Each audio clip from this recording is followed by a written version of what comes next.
히브리서 7장입니다.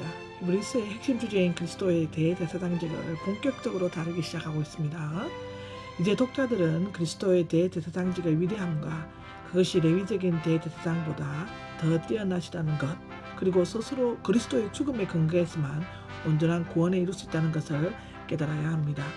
내용별로는 예수님은 멜기세덱보다 더 뛰어나시고 영원하시다는 점에서 뛰어나시고 중보기도를 드린다는 점에서 뛰어나시다라고 합니다. 온전한 제사를 드리셨다는 점에서 뛰어나시다고 했고요. 그 밖에도 예수님은 제사장 직분에 있어서 더 나은 계통에서, 더 나은 언약 아래에서, 더 좋은 성소에서, 더 좋은 제물에서 뛰어나시다라는 기록이 되어 있고, 7장 내용부터는 그리스도의 제사직은 멜기세덱보다 뛰어나다, 시간을 초월했다는 점에서 뛰어나고 중보기도에서 뛰어나다는 점을 기록하고 있고요. 온전한 제사를 드린다는 점에서 더 뛰어나다고 기록하고 있습니다. 그리스도의 제사직은 멜기세덱보다 뛰어나다고 1장에서 10장까지 나와 있죠. 그리스도는 레위 제사장들보다 더 뛰어나신 대제사장이심을 증명하기 위해 멜기세덱이라는 인물을 등장시키고 있습니다. 멜기세덱은 장차 오실 메시아, 즉 예수 그리스도의 대제사장직을 대표하기 위해서 창세기 13가 시편 110장 4절에 기록된 역사적 인물로서 갑자기 신비스럽게 나타나 시간의 단계를 넘어서 족보나 후손에 대한 기록을 전혀 남기지 않은 채 역사의 어둠 속으로만 사라지고 말았습니다. 그러면 멜기세덱은 누구인가? 멜기세덱은 문자로는 의의 왕, 평화의 왕이란 말이고요. 세덱은 문자적으로는 의를 의미하며 어떤 신을 나타내는 것으로 해석하기도 합니다. 1절에 보면 가장 높으신 하나님의 대상이시었다라고 나와 있는데 히브리 기자가 가장 관심을 가지고 중요시하는 것이 바로 이 부분이며 다른 것들은 모두 부수적인 것을 지나지 않습니다. 멜기세덱의 대제사장직의 특징은 무엇이며 그것이 그리스도의 대제사장직과 어떤 관계가 있는가에 대해서 네 가지를 말해주고 있습니다. 살렘 평화의 왕이었다고 1절에 나와 있는데 살렘이 예수를 가리키는지 여부에서는 평화를 의미한다는 사실이 중요하지만 따라서 이 단어는 장소보다는 오히려 평화의 왕인 멜기세덱의 인격을 가리키고 있는 것 같습니다. 통치자나 정부가 평화를 위해 헌신하고 평화스럽게 통치할 때 백성들은 평화의 혜택을 누릴 수 있게 된다고 기록되어져 있고요. 아브라함을 만나 축복해 주었다라고 기록되어 있는데 아브라함은 메소포타미아에서 요단에 침입한 그둘라오멜과 세 동맹 왕들과 싸워 이기고 돌아왔을 때 소돔 왕은 사람은 내게 보냈고 물품은 내게 취하라고 말했지만 아브라함은 그 직전에 멜기세덱으로부터 천지의 주제시요 가장 높으신 하나님의 축복을 받았습니다. 이 기록은 창세기 14장에 나옵니다.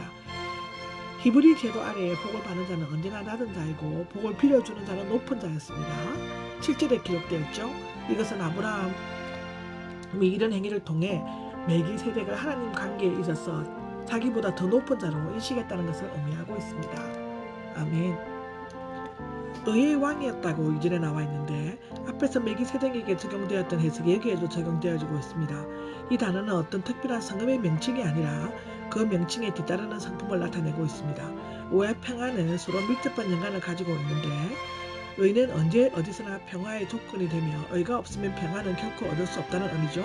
로마서 5장 1절과 시편 72장에 나옵니다. 평화와 함께 복음이 주는 축복 그 자체이고요. 멜기세덱이 의와 평화의 왕으로 불려지는 것은 그가 예수 그리스도의 예표임을 보여주려고 하는 데 있는 것 같습니다. 아브라함은 사암에서 승리하여 얻은 가장 좋은 전리품을 가운데 10분의 1을 멜기세덱에게 나누어 주었다, 즉 바쳤다라고 2절에도 나오고 4절에도 나오는데요. 이렇게 함으로써 아브라함은 그를 가장 높으신 하나님의 대상이며 그의 신령한 직위가 자기보다 높다는 것을 인정하고 있습니다. 멜기세덱은 아버지도 없고 생명의 끝도 없다라고 3절에 나와 있고 아버지도 없고 어머니도 없고 족보도 없고 이 세 형용사는 이거 외에는 신약이나 70인 얘기를 찾을 수 없을 뿐더러 그를 신격화하는 것도 이곳에만 있는 독특한 사상입니다. 물론 창세기 14장에는 이런 내용이 전혀 없습니다. 레위 지파의 제사장인 경우 아비는 아론의 계통이어야 하고 어미는 레위 지파의 정결한 여인이어야 하고 그들의 족보는 명백해야만 했습니다. 느헤미야 7장에 나오죠. 그러나 멜기세덱은 레위나 다른 어떤 계통의 제사장 가문 출신이 아니며 제사장 가문을 세우지도 않았고 그를 쫓아 제사장이 될 자녀나 가족도 없었고 그의 이름이 어떤 제사장의 족보에도 기록되지 않았습니다. 멜기세덱은 생애의 시작도 없고 이것은 태어나거나 죽지 않았다는 것이 아니라 성경에서 그의 출생이나 죽음에 대한 기록을 찾을 수 없다는 것을 의미할 뿐입니다. 그가 제사장 가문 출신이 아니었으므로 그의 제사장직은 세속적이나 인간적인 시작도 없었습니다.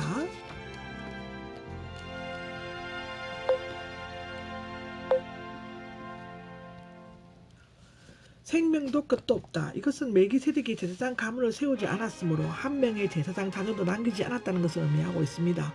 그런 의미에서 볼 때 그는 사람의 아들이 아닌 하나님의 아들을 닮았다고 볼 수는 있습니다. 왜냐하면 그리스도의 인성에서 시작도 있고 생명도 끝도 있지만 하나님의 아들에게는 아버지나 어머니, 족보, 생애의 시작이나 생명의 끝이 없기 때문입니다. 그러므로 멜기세덱은 신성을 지니신 그리스도의 그림자가 되고 그의 제사직도 영원한 것이 되는 것입니다. 영원히 제사장으로 남아있다는 것은 멜기세덱은 하나님으로부터 직접 임명을 받은 제사장으로서 사람들을 위해 땅 위에서 일시적으로 그 직분을 수행했지만 인간으로서가 아니라 항상 가장 높으신 하나님의 제사장으로 영원히 남아있습니다. 그리스도의 제사장직은 영원하기 때문에 그림자에 지나지 않는 멜기세덱의 제사장직도 역시 영원할 것입니다. 라고 기록되어져 있습니다.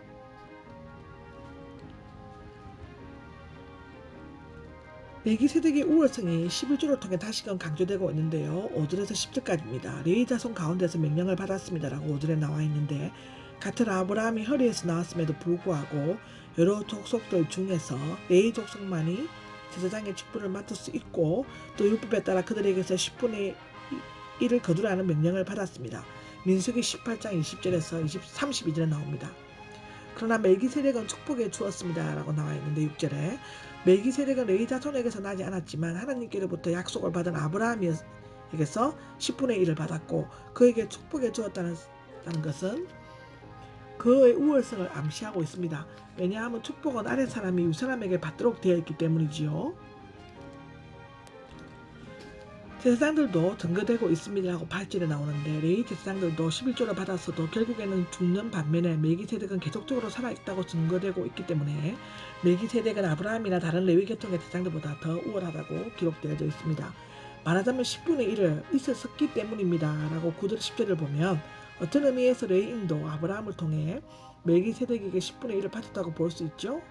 왜냐하면 그 당시의 레위인은 현실적으로 아직 존재치 않았고 다만 그 조상 아브라함의 허리에 즉 그 안에 잠재적 존재로 있었기 때문입니다.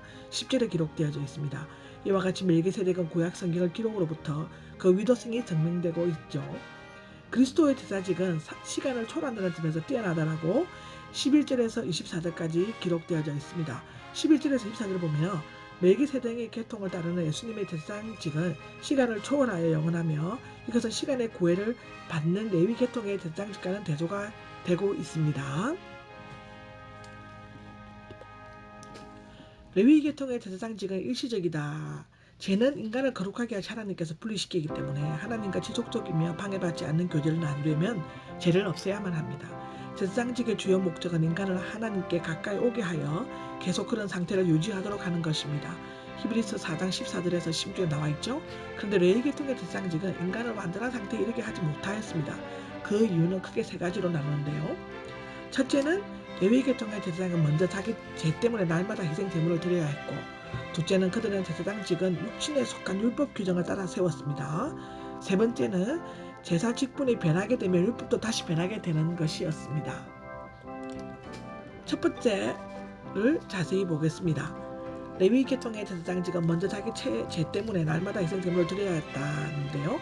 그들은 자신도 죄의 질병에 시달리는 연약한 인간에 지나지 않았으므로 그들의 시도를 받는 자들을 괴롭히는 죄의 병에 대한 확실하고도 영원한 치료법을 제시할 수 없었습니다. 두 번째로 보면 그들의 제사장직은 육신에 속한 율법 규정을 따라 세웠다는 것은 그들은 율법 아래에 있는 종들로부터 율법의 규정에 따라 의무를 수행했죠. 그러나 율법은 인간을 위해서 구원하기 위해서가 아니라 죄를 밝히고 정죄하기 위해 세워졌습니다. 율법 자체에는 구원의 능력이 없으므로 율법 아래서 활동하는 레위 가문의 제사장직은 인간을 온전하게 만들기에는 즉 거룩하신 하나님과 온전하고 영원한 교제를 가지도록 하기에는 부적절했습니다. 이것 또한 히브리서 9장에 나옵니다. 레위 가문의 제사장직은 율법이 인간을 온전하게 만들지 못하자 율법과 그것에 기초한 언약도 자동적으로 폐지되었습니다. 따라서 폐지된 제사장직을 대신할 더 나은 제사장이 시급히 필요하게 되었죠. 제사 직분이 변하게 되면 율법도 다시 변하게 된다라고 12절에 나와 있는데, 레위 가문이 제사장을 죽이면 다른 사람이 그 직위를 승계했기 때문에 하나님 앞에서 죄인을 대변하는 일을 계속 방해를 받게 되었습니다. 그래서 하나님께서 제사장직을 레위 가문에서 멜기세덱의 계통을 쫓아 제사장 즉 예수님을 죄인들의 영원하고 새로운 제사장으로 바꾸셨으며, 따라서 제사와 제사장들을 통제하는 법도 새로운 제도에 맞게 변했습니다. 모세에 의해 이스라엘은 제사장직의 나라로 조직되고 제사장직을 규정하는 율법도 주어졌지만, 이것들은 모두 그리스도께서 오셔서 새 나라를 세우신과 동시에 폐지가 되었습니다. 그리스도의 제사직은 영원하다는 말은 앞에서 레위 계통의 제사장직이 부적 합성에 대한 언급한 후 이곳에서는 거룩하신 하나님 앞에서 인간을 온전케 하는 예수 그리스도의 제사장직을 적합성에 대해 언급하고 있습니다. 거기서 세 가지 주요 요인이 제시되고 있죠.